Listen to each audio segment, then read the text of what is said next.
Welcome to this edition of the $1 Million Mastermind Podcast. This is where we pick the brains of high achievers from all walks of life and get their hard-earned, real-world insights on winning. I'm your host, Larry Weidel. Hello, everybody. We're talking to Doug C. Brown. Hello, Doug. Hey, Larry. Hello to you, and thank you for having me here. As everybody will find out, you're a big name in the sales world, but how did you get going in sales and entrepreneur and running businesses and being something other than just an employee early in your life? Well, it all started at the age of 3. Well, my dad actually had me in his business. And he did that with every one of my brothers. There's laws against that, isn't there? Not back then. Okay. Or maybe there were, but Charles Dickens. Okay. So at age 3, I started sweeping floors for my father's business. He had a machinery repair and sales business and in the industrial equipment. And by age 5.5, we were actually brought forth in front of clientele, and we were actually taught how to sell over the counter, selling electrical parts. It was a family business. And my dad had it for well over 18 years. And I don't know, maybe, when I was a young kid, it was a lot of fun, a lot of experience, but I don't know, maybe he needed low cost labor. I have no idea. I never asked him. But I did learn how to communicate with people very early on. And what I loved was my grandmother used to go through and show me, we paid this for a part, you sold it for this, and here's our profit. And here's your commission. Yeah. So it was something that was taught very early on. My mom also was a sales representative and very successful in the Avon business. And I used to travel with her as well. And we do the same thing. And I just loved figuring out what the commissions were at the end, because even though I was young and I got a small part of it, I always had more money than I needed. And, I just kind of said, okay, well, this is kind of a cool thing. I think I'll sort of continue. Yeah. And so talk about your experiences, something about you had a business when you were in high school. Yeah. I had several of them. So I was always that kid that was like a serial entrepreneur at heart, if you will. Uh-huh. So I was always trying business in all kinds of different businesses. And people thought I was a little unstable for a while because I would try so many businesses. But we had in high school, we actually started a body shop, and we repaired cars and painted cars. My cousin had a garage, and we had a garage at my dad's location. And we made a pretty good living repairing auto body, repairs and painting cars and doing all of that. I also had a music business during that time, which was essentially a band. And I learned a lot in that business as well. Over my life, I've had over 35 businesses. Not all succeeded, but many of them, broke even and did it pretty well, and some were, barn burners, which were really great.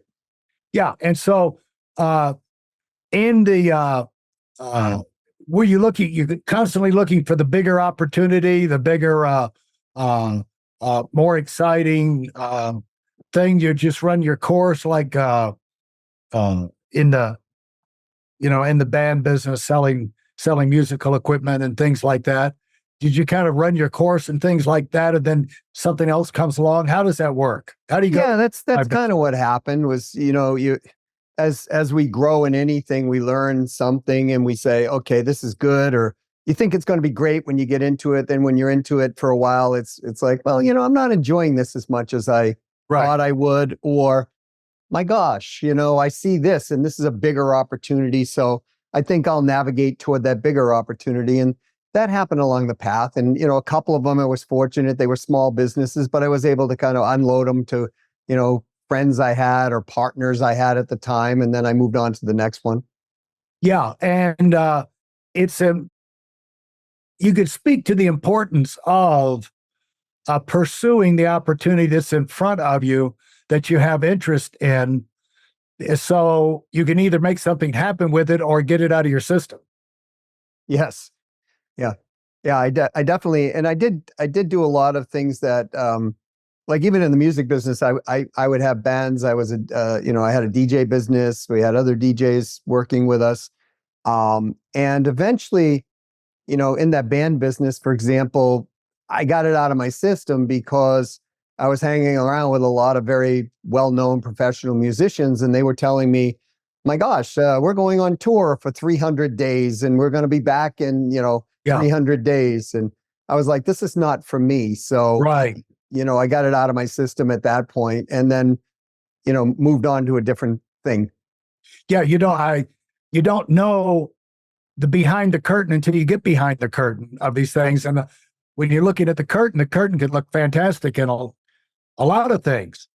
Yeah, absolutely. And Like the country music business, my brother got to know and worked with Johnny Cash wow. quite a bit. And my brother worked with Tom Petty for 40 years. It was his right-hand man. And so there's a period of time where they did some recording with Johnny and June Cash.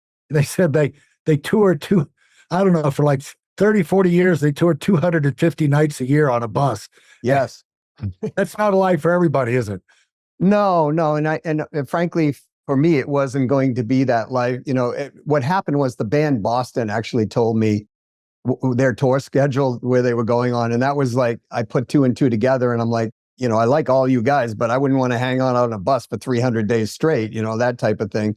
Well, also it tells you if you love it that much, because the thing is, like, I've noticed with musicians, like when I've learned how to play a bunch of instruments. I enjoy music and everything, but I don't love it like they do. Like I'll learn a chord or learn a sequence or learn a song, and then, it's kind of like on to the next one. But they'll like get a chord or a note on a new guitar that has a certain sound. It's a G, open G, and they'll play that for like 6 weeks. Getting it in their head. They'll get a little, a little chord sequence there, and play it over and over and over and over and over. And then, of course, they come up with great ideas from it. But they do that because they just really love it. I just didn't love it that much, Yeah, I mean, what I loved about them, and I would agree with you, because I was a keyboard player, and that was the, beginning of synthesizers and things like Right. that. So, I used to play around with the sounds all the time, but there's a reality to the business of the music business, and that was not something that I loved. Still love music today, but I didn't love the business of being in that business. I mean, I remember listening to Sammy Davis Jr. one time, and they were talking about the Rat Pack, and sometimes they didn't get paid by the people who ran the hotels in Las Vegas. Yeah. So Yeah, they used to say that Chuck Berry would show up. He'd play high schools, he'd play fairs, he'd play this. The first thing he'd do is, "Where's my $1,000?" right. He'd show up with a car, and he'd get the guitar case out of the trunk. He said, "This case ain't opening until I get my $1,000." Well, there's a lot of parallels to, I find people who play music and people who are entrepreneurial or, end up in selling for a living. Sure.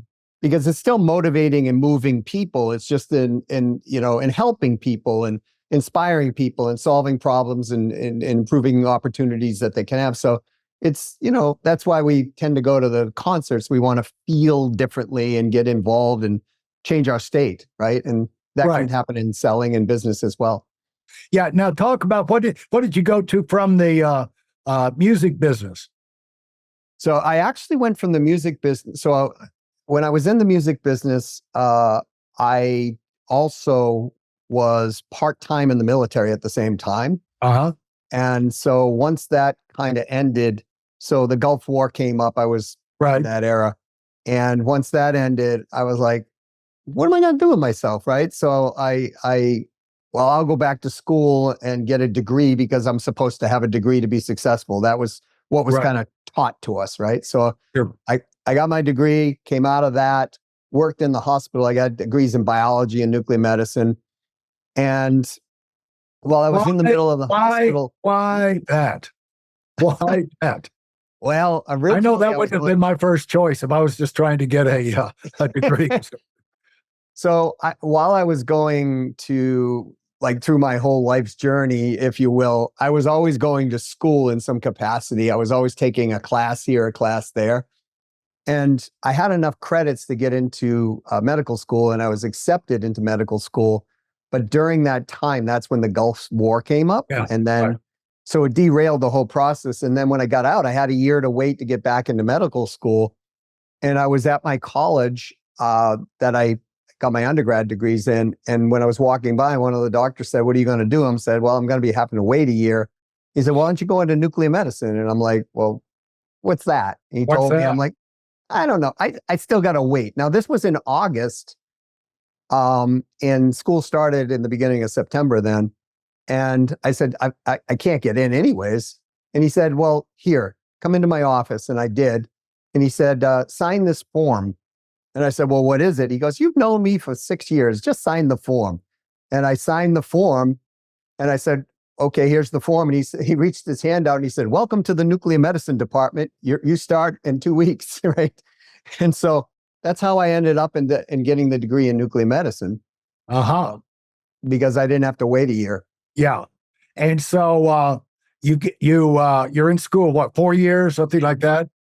I was in so I had been in school for part-time at that point about 7, 8 years in part-time. Yeah. And I had one degree in biology and then a minor in business. But I just couldn't really find a job that would pay more than I was making selling music equipment. Yeah. So you kept the selling music equipment going. Did you have a store? Did you do it online or? Yeah, no, I did it out of someone else's company. So I was a sales.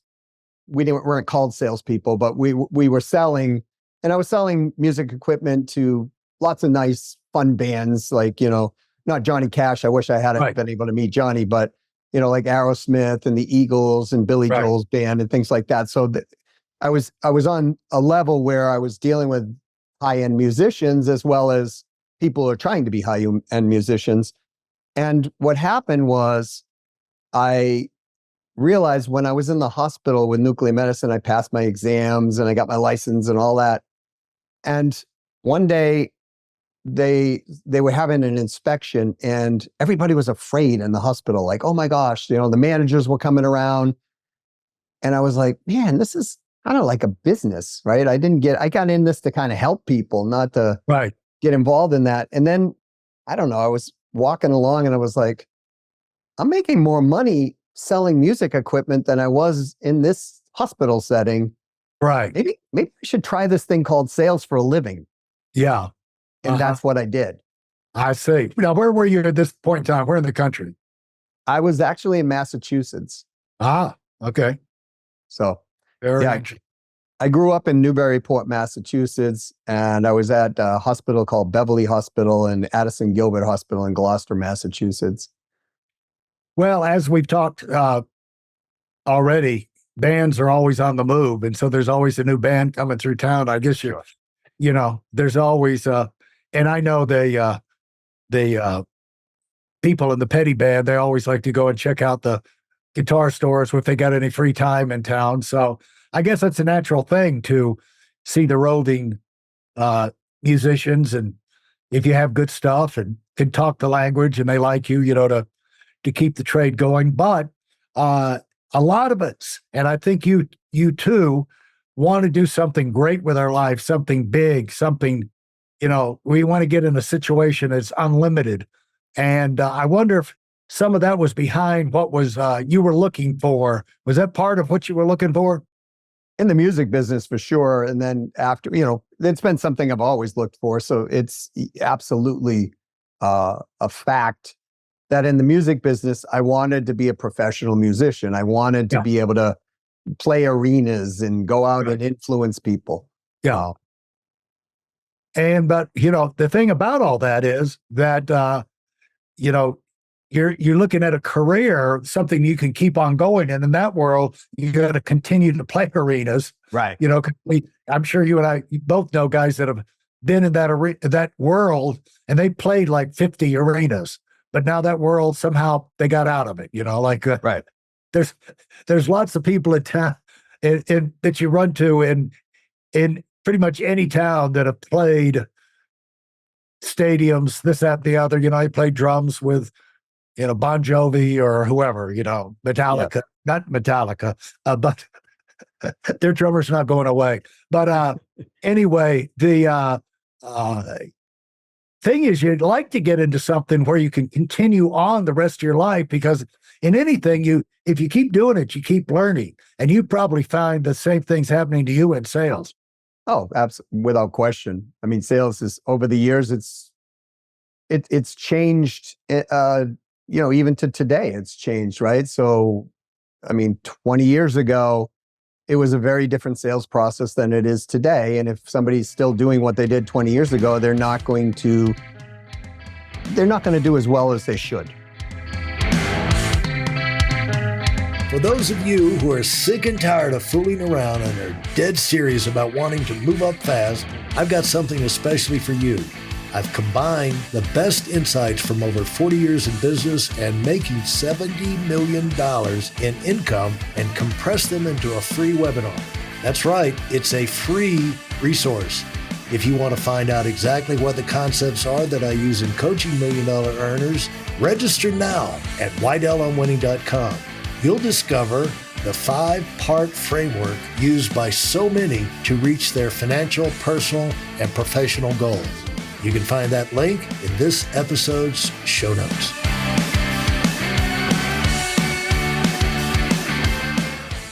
Well, I'm curious about where you first made your mark in the sales world. You said, the sales looks pretty interesting. And how did you get into sales? What did you do? And where along that way, how long was it before you really made your mark in a big way, where you realized this could be something big and a lifetime activity for me?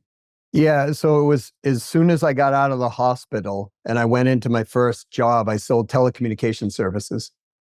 And I had a tiny bit of background in telecommunications in the wireless business prior to. So I was one of my side businesses, I had an agency selling telecommunications, but it was on a very small level. And it was great because it was recurring income, right? You could sign an agreement for like 3 years and you get paid for 3 years. It was a nice paycheck. However, when I went, I was like, what am I going to do for sales? Like I've been in the machinery business, I've been in different businesses, but I never really was in a formalized sales job. And I wouldn't say the music business selling, was really a formalized sales job. I mean, you went in there and you got in at 10 a.m., got out at 9 a.m., went to the clubs and partied and did all that stuff. But when I started out of the hospital, I was like, I want a family and I want to kind of, have children and that type of thing. So I'm like, I got to get into something a little bit more robust, something that has a career path at that point. Not realizing I was still, destined to continue to be an entrepreneur, but I was trying the route of doing the corporate thing at that point. And so you were looking for stability. That's exactly what I was looking for. And because when we're an entrepreneur, we have to make our own, and then selling, you have to make your own, but you still have a support system that you don't have necessarily when you're on your own. Right.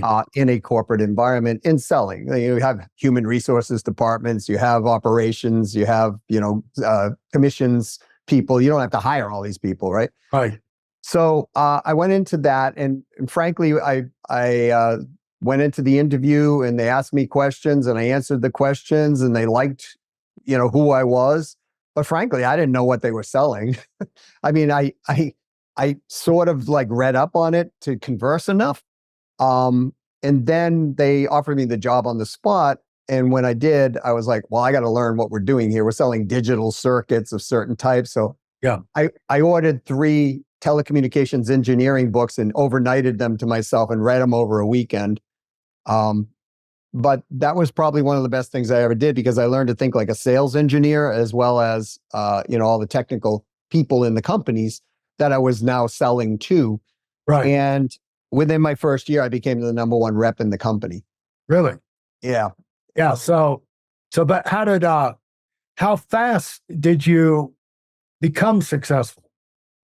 Well, my first month, I blew out quota, 4x.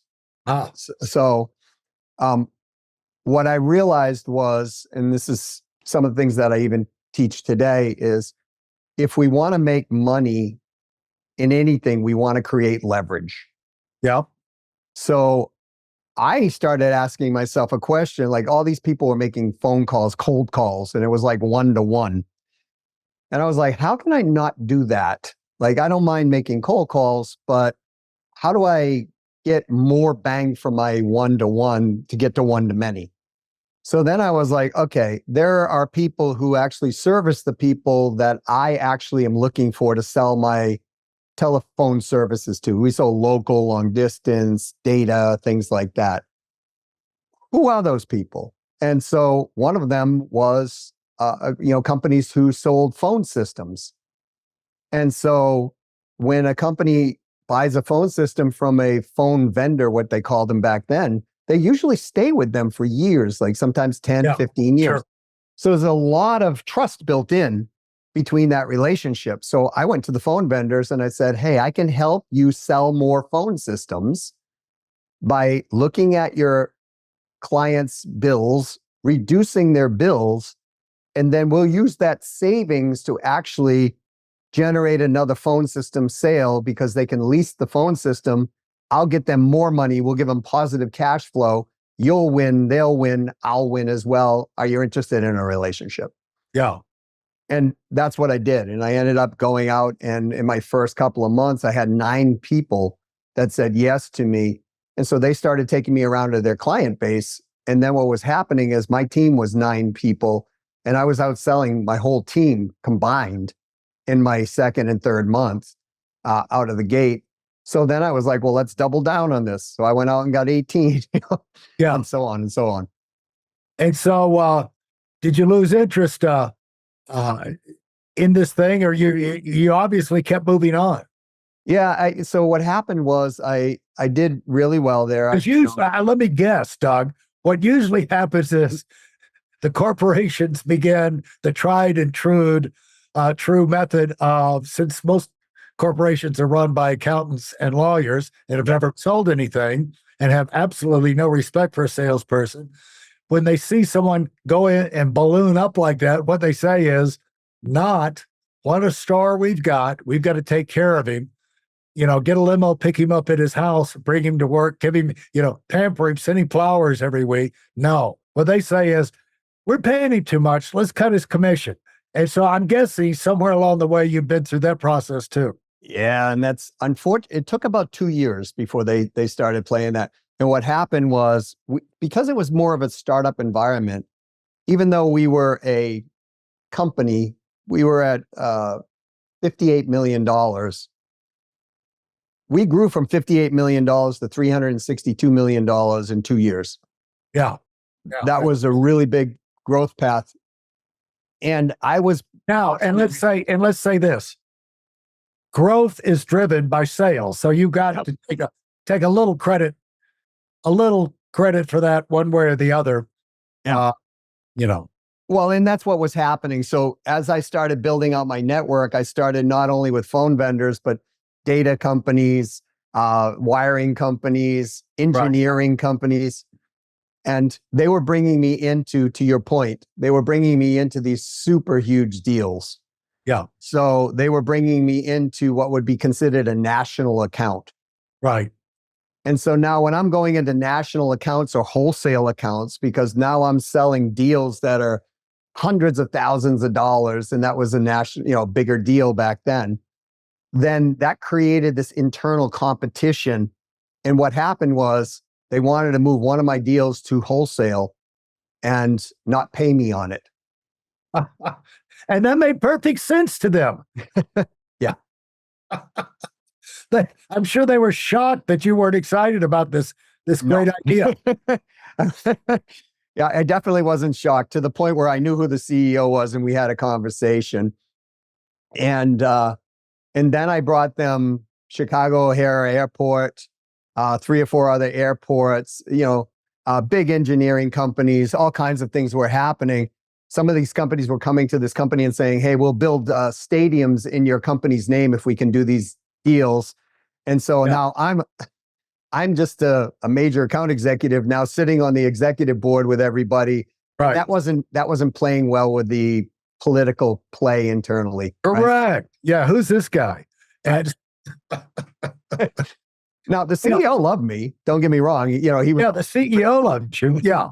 But the thing is, you're dealing with employees who've never made a sale. And so, you're different fish. It's different, different thought processes, different ways of looking at everything. And so one thing we should take a time out now and say to people on the way up who are considering it's not a bad thing to go to work with a company, and look for stability for a while in your life and get your income ratcheted up and get some savings, go through a, 1, 2, 3, 4 year period of time to where, especially you get a chance to learn sales. If you've never had a chance to learn sales, and there are companies out there that unlike the one you were at, have extensive, really good sales programs, and you can go in, subject yourself to that for a while, learn, get to where you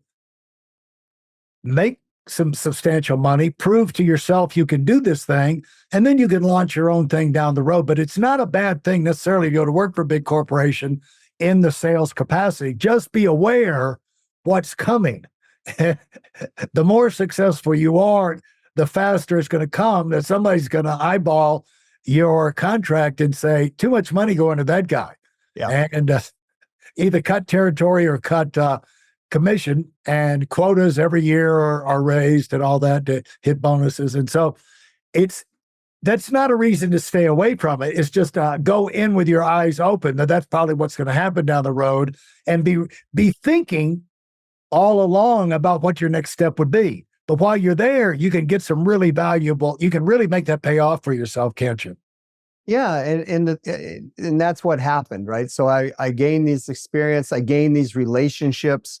I was able to use their capital because all of the expenses that were going on within I had a expense account, a car allowance, I had all of that stuff. So I was using their leverage, and I was learning along the way and developing relationships. And it just got to a point where they knew and I knew, because they were trying to promote me at that point. They were like, hey, why don't you come into management? Why don't you go into this? Why don't you go into that? I knew I didn't want to climb the career ladder because I didn't want to be in that environment you're talking about, Larry. Yeah. So, and I think, rule number 1 for people, if they want to be in the top 1% of earners, or they, through selling, or they want to have a more happy life, understand what makes you happy and what doesn't, and live by those values, right? Because when we learn how to sell, we can sell pretty much anywhere. And I knew that because I had been in so many different industries prior to, because I started lots of businesses. So what I decided to do was use my knowledge from what I was doing. And I said, the agents externally are making more money than I am. Now, they don't have the security, but I have all these relationships. Why don't I go start an agency? And that's what I did. And we built that into $1 million in the first 15 months. What kind of agency now? It was a telecommunications consulting. So what we would do is consulting, and we had back-end services in the business. And when I said we, it was a tiny little company. It was myself and 2 other 3 other partners in the beginning, and then the partners all left. So it was me and then a couple of employees. But we got it to a 7-figure level almost within the first year. And then it was kind of like, okay, we have stability. And that's where I think people make mistakes, right? they don't let their company or their career get stable first. And that's what I did in the corporation. So again, I agree with you. There's no shame in going and working for a company if you want to be an entrepreneur, because you can work part-time on your entrepreneurial assets, bring that up to a place where it's competing with your internal job. Right. And Right. now you jump from a place of stability versus a place of, oh no, I'm not making any money. And, because it always takes 2 or 3 times longer than we figure, and it costs 2 or 3 times more than we figure. And that's an interesting principle that needs to be, reinforced, and people need to be reminded of repeatedly. And that is, when you're going through a change, do not give up your strength and just leap into the unknown. There's ways of making those steps into the unknown without stepping off the foundation that you've already got. Yeah. And a lot of people make impulsive decisions and sometimes they pull it off, but the odds are really against you. And think of it this way: if you work that long to get some stability and a foundation under your feet, you don't want to just toss that out the window. That's a big investment of your time, energy, and effort. But you can use that. What was the word they started off with? Leverage. And use that to leverage your next move and do it in a thoughtful, planned type way so that you can maximize your odds of success. The whole idea is if once you decide you want to do something on your own, break away, what you want to do, the next thing is do things that will increase your odds of success once you do make that jump. Yeah. And there's always the business of the actual industry. So there's industry knowledge or whatever that people can gain. Correct. But there's also the business of growing a business. Right. And those two things sometimes are fundamentally different. Yeah. And so if somebody doesn't know how to build a business, I always will recommend that they go and learn how to build a business before they jump from their security. And how would you recommend they do that? How would you recommend they do that based off, going through so many of these startups yourself? So there's lots of people out there that will talk to them about what they've gone through. I mean, certainly listening to your podcast, right, is another way of learning. So there's resources out there that are relatively free. There's one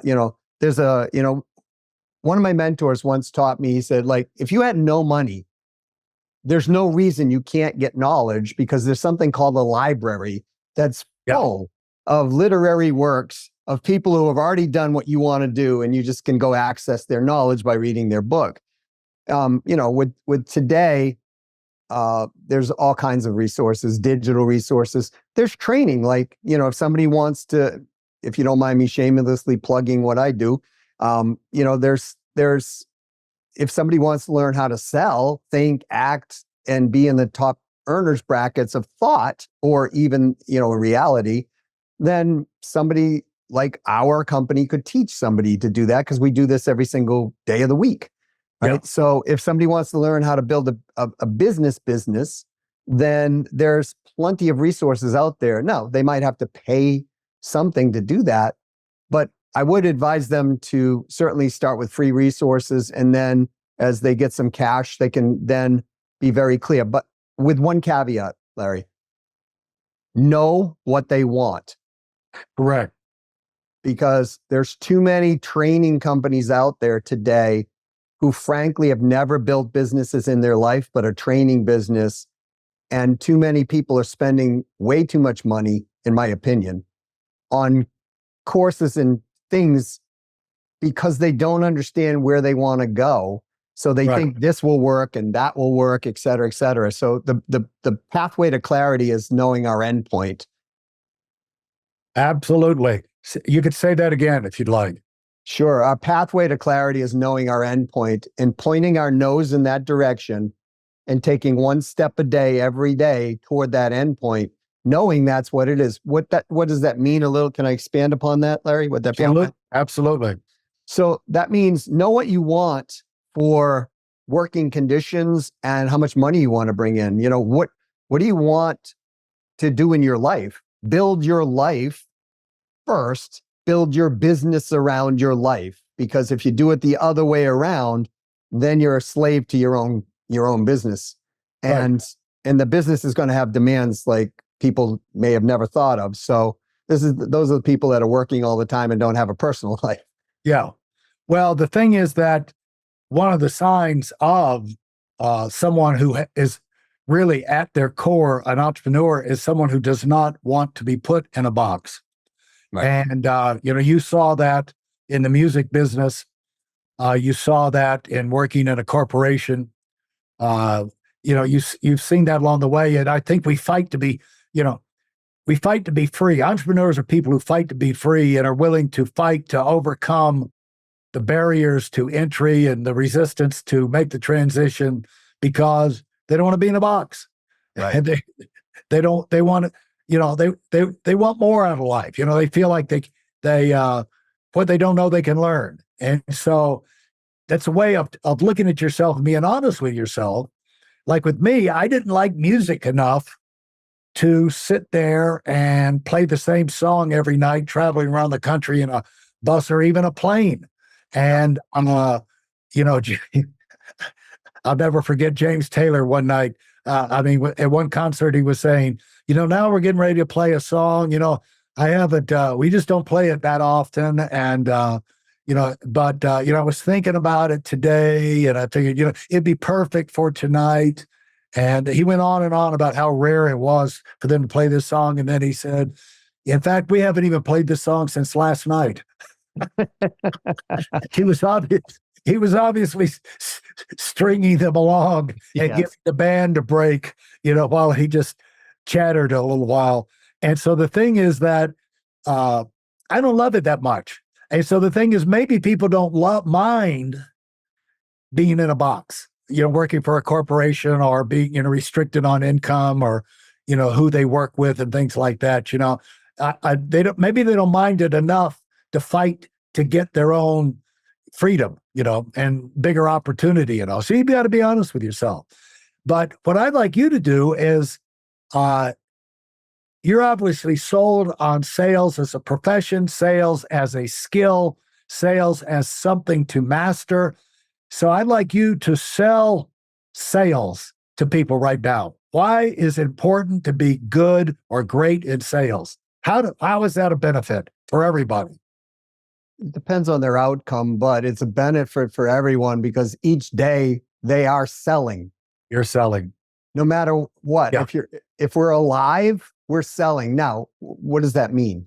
Well, sales is nothing more than communications between one or more people. In other words, we're selling ourselves all the time. Yeah. Right? Like, man, should I go to the gym today? I know I'm supposed to go to the gym today, but I don't really feel like it. There's a movie on television or, my significant other, I want to spend time, or I have my kids or whatever. And so we're selling. That's selling, folks. It's communication on a level where we're trying to have an end to something, solve a problem, create a better opportunity for a future. Now, if you're in a significant relationship or any relationship, you are selling. You're selling on that relationship value every single day. If you're in work and you are in operations, you're selling. You're selling your worth in the job every single day. If you're in a position that you wouldn't think was be sales, like a doctor. Yeah. You're selling. You're selling whether or not your patients are going to come back. You're selling to the administration, maybe the hospital that you're affiliated with. It's all relationship building, and it always has been. So that's the reason to understand sales, because we're communicating, and the more we can communicate and the more efficiently and the better we communicate, that the easier and more happy we will be, because we'll have less contention in our lives. We'll have less stress in our life. And then sales also, when it's done right, there's a goal attached to that. And that goal is attached to how do we want to live our life and what kind of money do we support ourselves in doing that. And I've never found most people in sales, Larry, maybe a couple, that ever said to me, you know what? I want to be less than comfortable. They all say, I want to be a little more than comfortable, And A even little be more. able to buy some luxury stuff without guilt, Yeah. Right. right? Everybody. Yeah. Or I want to be able to do this for my children. I want to be able to send them to private school. I want to give them opportunities. Like for me in my life, I wanted my children to be able to travel at a very young age and be around entrepreneurs because I wanted them to get that thought, and I wanted them to go knock on the iron of, you know, the Eiffel Tower and realize it's just a steel structure versus something in a book. Yeah. So I was selling myself on, I've got to go out and make more money in order to have this ability to have this lifestyle. And so I was selling myself. So the more we can sell and the more we can leverage, the easier things are. So that's why I believe everybody should be in sales. And there's no way to make more money than in selling. Early on, coming out of college, I heard, I don't know how accurate it was, but it's got to be close, that 85% of the people who make in the top income, however you want to figure the top income, top earners, the elite income earners, 85% of them are in sales. And the other 15% are the professional people who went to school for 15, 20 years, or they're, the top 1% of 1% actors and athletes and famous superstars like that. But most of them, you want to make above average income, you got to be in sales. And if you're selling all the time, if you got your own business, if you're an entrepreneur, you got to sell. That's the first thing you got to do. You got to sell yourself to launch out and do it and do the things, the activity needs to be done, and sell your idea to people. And so sales is the root of a whole lot of good things that can happen to you in your life. I'm in full agreement. And the other thing about selling is it can change other people's lives. Yeah. Because part of the reason I teach is because I have seen the transformation with people in their lives. Tell me one of those stories that just jumps in your mind right now. One of the most enjoyable for you. Oh, there's a lot of them. I think I'm putting you on the spot. This is kind of like saying, what's your favorite Beatle song or something like that. I was trying to think of some of them. Well, here's an example. This one, I might cry a little bit on this. Yeah. So this one, all right. So I've done a lot in the training world and helped training companies, big names, Tony Robbins and people like that, and his companies. Now, what are you doing there? What are you doing there? I actually was an independent president of training and sales for Tony and a man named Chet Holmes for 7 years. Really? Yeah. And how do you interview for that job? I helped another man named J. Conrad Levinson, who wrote a book series called Guerrilla Marketing. Ah, okay. And I helped Jay. Jay introduced me to Chet. This is how I learned how to be a business coach. I asked Chet if I could maybe, I took his course, and I doubled the sales of my company using some of his stuff. I said, hey, I believe in what you do. I have all this experience. Could I maybe give a shot being a coach? And for all of you who are coaches, consultants, or anybody listening that wants to be in that type of business, your number one job in that is client acquisition. Yeah. And so I knew how to sell. So when I came in there, I went into Chet's company as an independent, and I quickly became his number one sales producing coach, right? So in my first 4 months, I was selling $65,000 a month in coaching. And, it caught his attention very quickly. And so what ended up happening was he asked me what I was doing, and I told him, and he said, would you train my sales team? Would you train my coaches? Would you train this? And so I did, and then their numbers just started rising. And so then he's like, hey, will you train my presenting team? And right along that time, a man named Tony Robbins came in and bought in on the company. Yeah. And so I trained theirs, and I took their presenters team. They were closing at 17.8%. And 4 months later, they were closing at 43.2%. Wow. And And so that got Tony's eyebrows up and Chet's, attention. And that generated literally tens of millions of dollars in sales. And so they're like, why don't you take this division? And why don't you take that division? And I did. And I went through the whole company. Yeah. Eventually they said, well, why don't you work with the CEO of the company, become president of training and sales for this company, and then we'll bring you into other divisions. That's how it all kind of started. But then you left that. I mean, this is not tied in with that, right? No. I actually had an independent client who was doing extremely well. And he wanted to build a commission-only sales team. So I helped his company build a commission-only sales team, and they paid me handsomely to do it. But I always, when I build teams, I always get on the phones or I always get over to the live events and I sell. Yeah. Because I want to know what's going on so that when the teams come back and say this or that, I can say, that's not happening. This is happening or this, So I was on a phone with a person. Well, we did a web presentation. And then I asked if I could speak to this person by phone afterwards. And I got on the phone and this gentleman was giving me every reason why he couldn't do this. I knew in my heart, well, it was a training program that I felt in my heart of hearts, this was exactly what this gentleman needed. And so I always live by the moral obligation that if you know what you have will change somebody's life, and that could be whatever you're selling, it could be construction equipment, whatever it is, that we have a moral obligation to kind of go 27 mental rounds with that person if need be in order to get them to acquire it, not to manipulate them, but playing in a win-win. Right. And so what I did was that. And he finally acquiesced at the end and said, you know what? You seem to believe in me more than I believe in myself. And I said, I can tell you I believe in you. And I believe if you do this, you will have positive results. I forgot all about it. We went on our way. And he sent, so when I was managing this division, I read through all of the testimonials that come through and all the letters.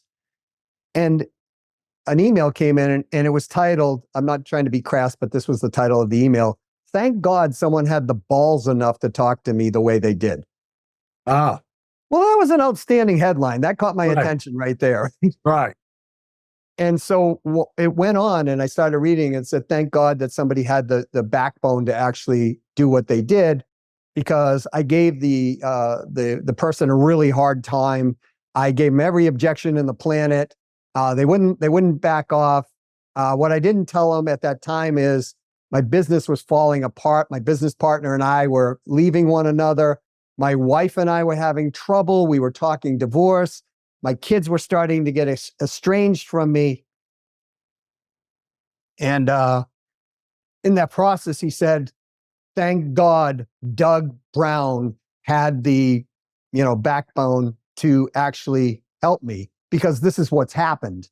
In 4 months, the business is now turned profitable. My wife and I are back together. My kids and I are back together. And he just went on and on and on and on.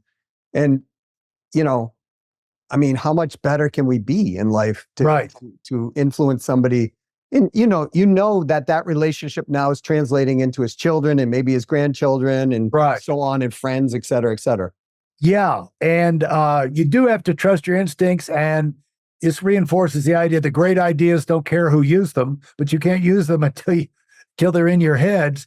And usually someone has to explain them to you. And what did he do? To sign up for a audio course, video course? Did he get it? It was a coaching course. It was a coaching course that he went into. And so a coaching course like what?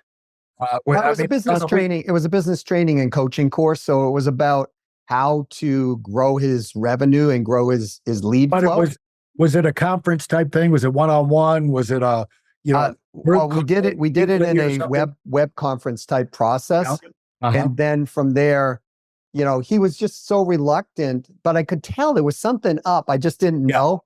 Yeah. But, and I've done that several times with people. I have people, sometimes I had people come up at a live event I was at one time, and this guy came up and hugged me.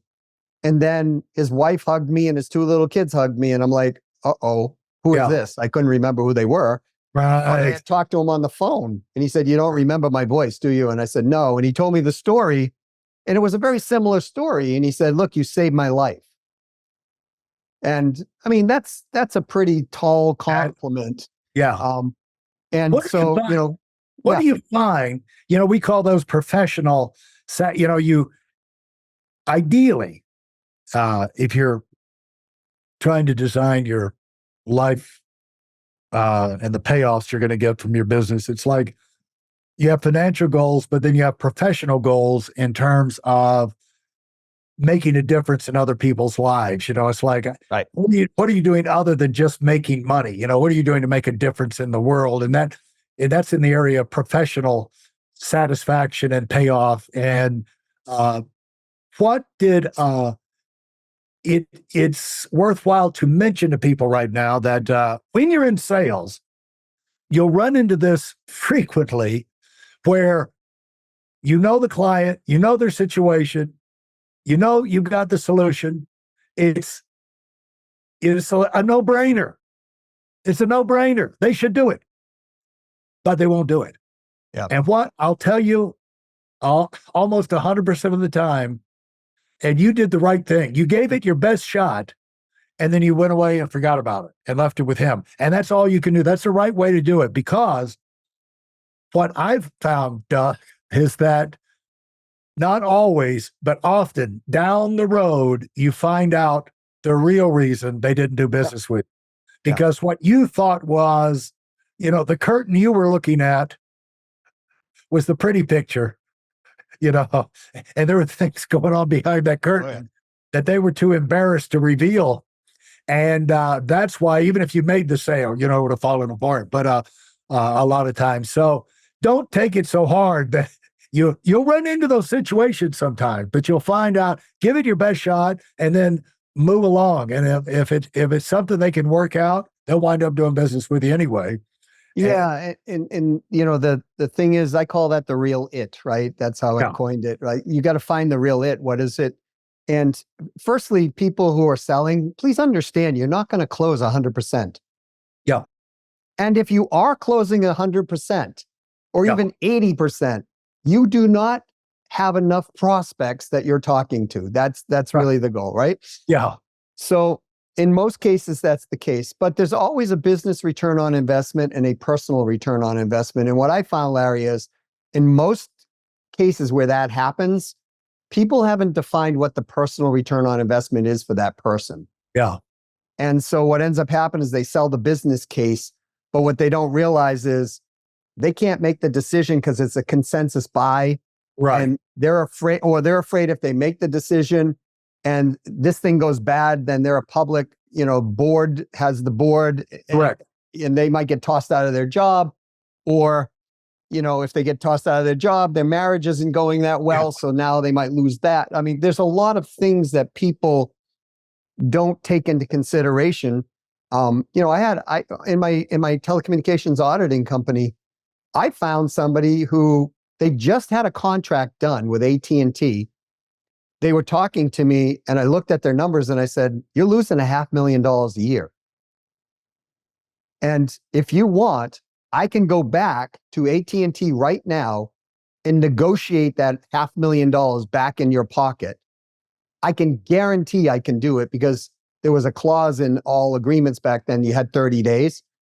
So I can go back and negotiate it. And I want a percentage of the savings, right? I'll take 20%. Right. You keep 400. I'll keep 100.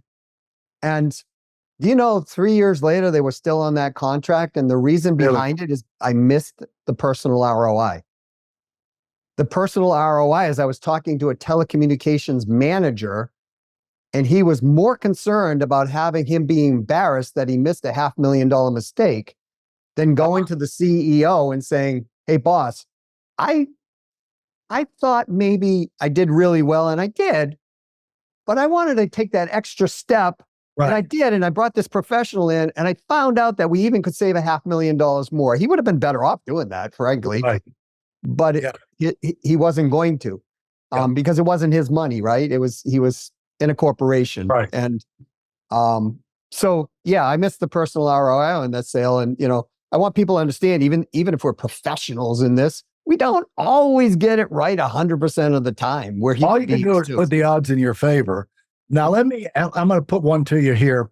Let's just say there's 10 guys, like the example you told me of where the guy got into the coaching and things turned around dramatically in a relatively short period of time, and he was grateful. And let's just take 10 guys like that. Yep. Okay. Now, what would you imagine is the biggest changes those 10 people would need out of 10? What would be the biggest change? Because that's how you turn things around. You make changes. And a lot of times it has to do with the problem is the main guy. And he's too much of a hardhead or, bully or narcissist or whatever. And then he realized, I got to change my bully ways or something like that. What would you say you imagine you found from your coaching as the biggest turnaround point for people in that situation? So let me just ask the question and back to you. Are you asking what is the turnaround point that got them to the change, or from the change, the turnaround point that they what they wound up changing, what they wound up doing different? Yeah. That one is almost universal across the board. So I thought it might be. Yeah. So I've never encountered, well, maybe twice out of my whole career, encountered a business problem that is actually a business problem. Thank you. It's usually a human Thank you. Yeah. Right? That is causing the problem.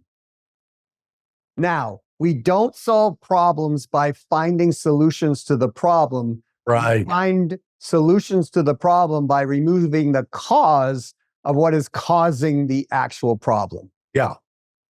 So if people are listening and they're saying, my gosh, I want to solve an objection, for example, I want to find the cause of the objection, not the objection itself, because that's not usually what it is. Yeah.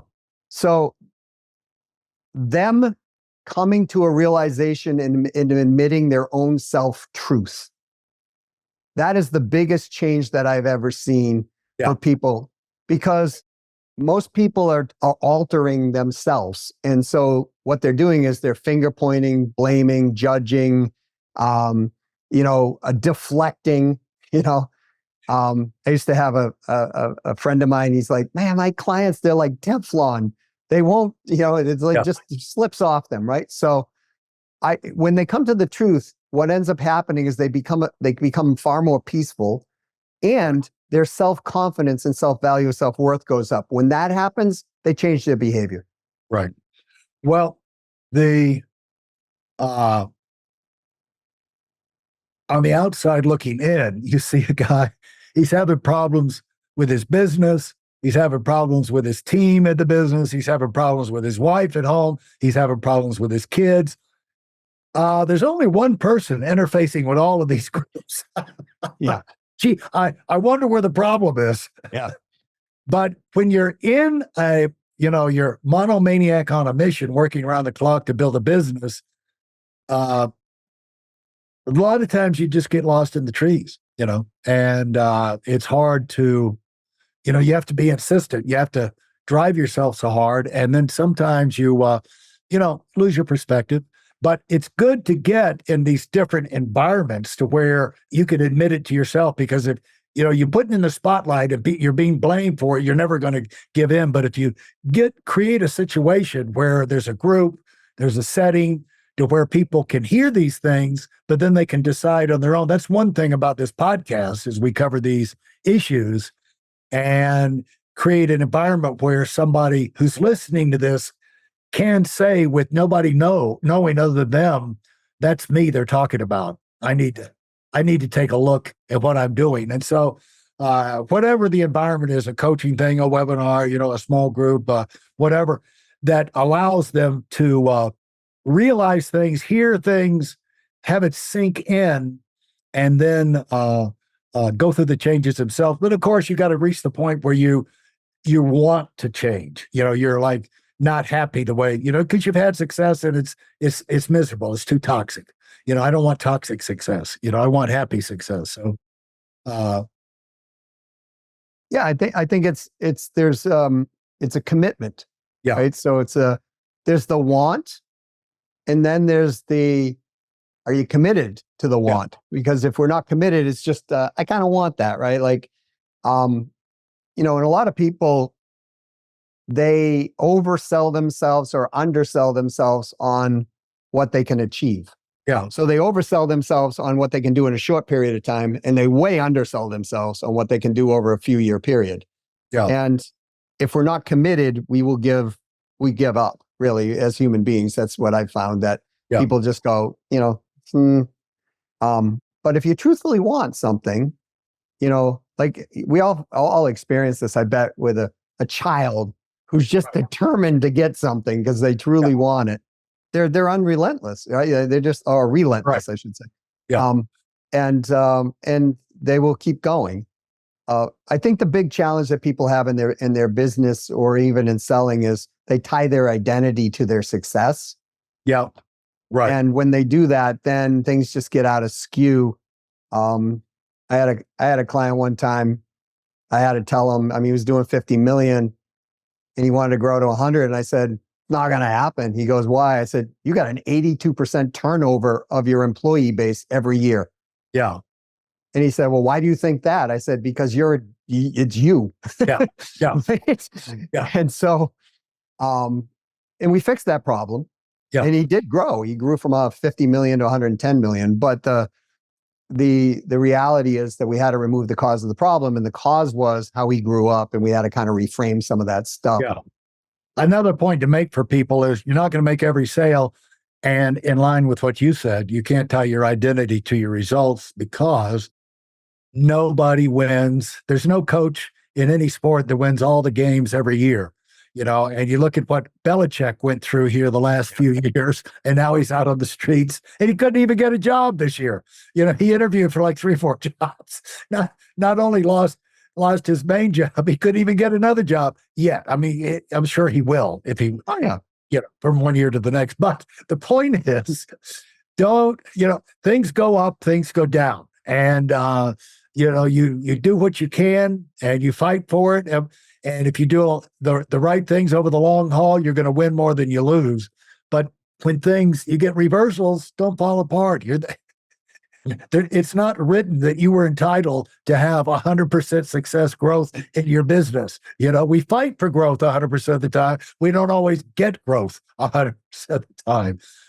Well, and to that point, Larry, if we look at some of the greatest people out there that people deem as successful, they're Celine Dion, one of the great, right. We hailed her as a great singer, right? And she had challenges with her throat, right? Because I assume she wasn't breathing correctly. I don't know that to be the case, but we have people who rise to the top and then get knocked down for whatever reason, health reasons or personal reasons or whatever. It's life. So, but I would acknowledge your point by saying, if you're said no to in selling, you don't have to fall apart. No, and don't be afraid of the buyer, because no buyer that I know of has ever tossed somebody out of a high window, for, you approaching and asking for the sale. So just ask, because you never know unless you ask. People who say no today may say yes tomorrow. So, leave it on a happy note, keep the door open and move on, and so anyway, thanks so much for your time, Doug. And how long have you been doing your coaching? Well, I've been now, my daughter, 25 years. 25 that you on your own, doing your own, after Tony Robbins and after all of that and everything? Been doing this 25 years. Well, are you about to get the hang of it? I don't know if I'll ever get it perfect, but that's the other ththing I tell people is perfection's not needed. Forward progress and success is needed. And so, there was a time, Larry, where I had a full head of hair. I don't anymore. Right. So it's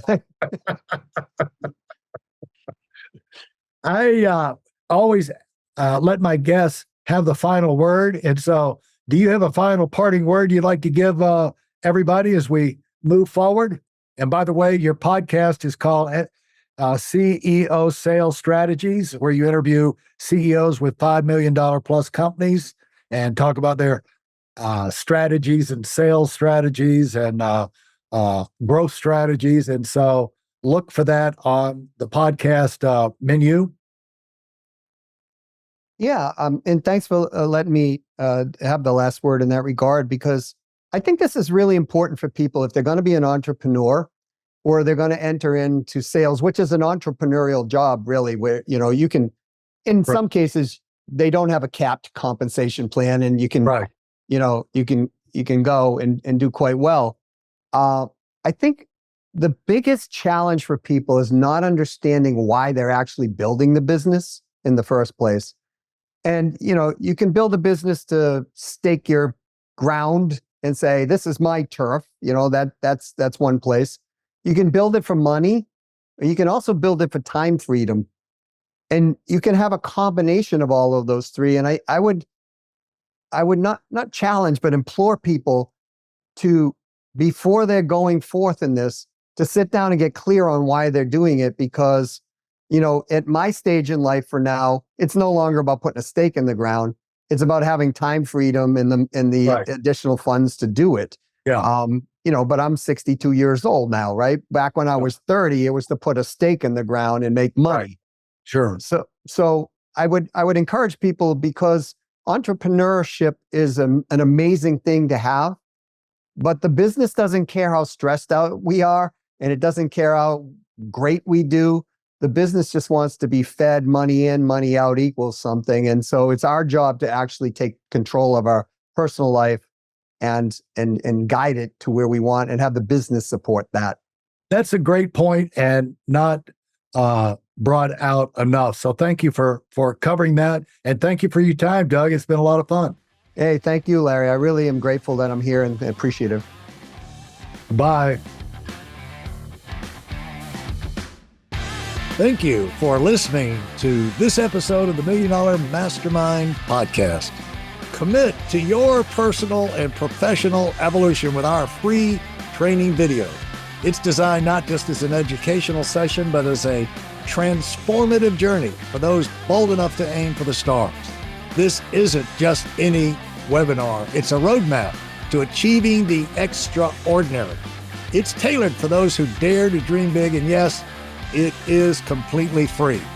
Join us in a network of ambitious professionals ready to take their careers to new heights. Secure your spot now at whitelonwinning.com, and let's unlock your potential together. Thanks for being part of this community.